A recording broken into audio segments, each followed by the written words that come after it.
for anyone who hasn't watched the earlier videos, we are basically making a computer from scratch, starting at the simplest components, the relays, and we've been gradually building our way up.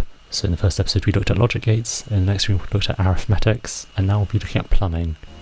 Okay, a select component selects 1 out of 2 input bits for output. The S select bit indicates which input is selected. So in this case it's just outputting whatever D0 is, and then there it's going to output whatever D1 is.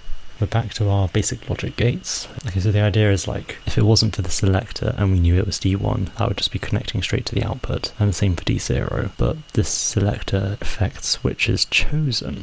Maybe I can try and reverse engineer it a bit.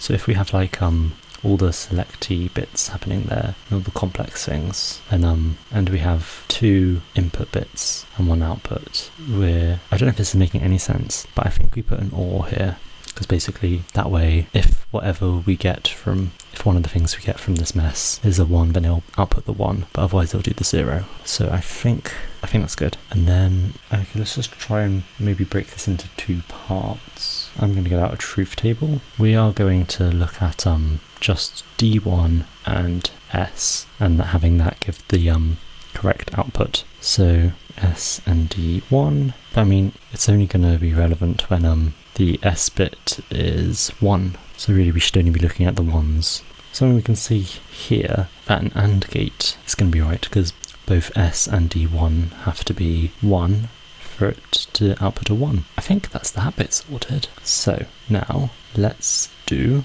D0. Okay, so if we make a truth table for D0, so here we'll only be looking at when S equals 0, because that's when D0 is selected. So that looks like an OR. Can we just put an OR down? No.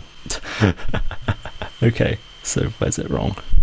Oh, I've got an idea. Okay, so if we have the inverse of that S, then that's 1, 1, and ignore that. That's the same kind of thing we did for D1. So if we put the inverse and then had another and then connect it up, we did it! Oh, I'm really pleased. Okay.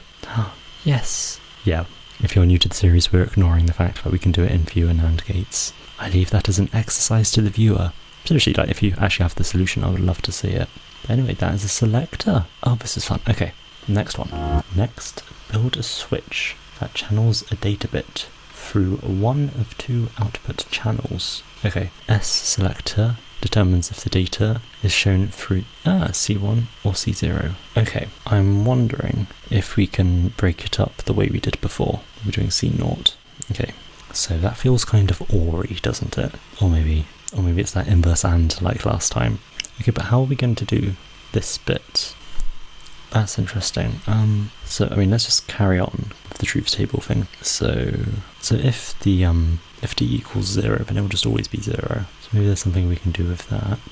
Okay, well, I mean, let's just try what we did with those truth tables earlier. So the inverse and the AND, and that is kind of for the S0 stuff, and for this it would be the AND, just the AND.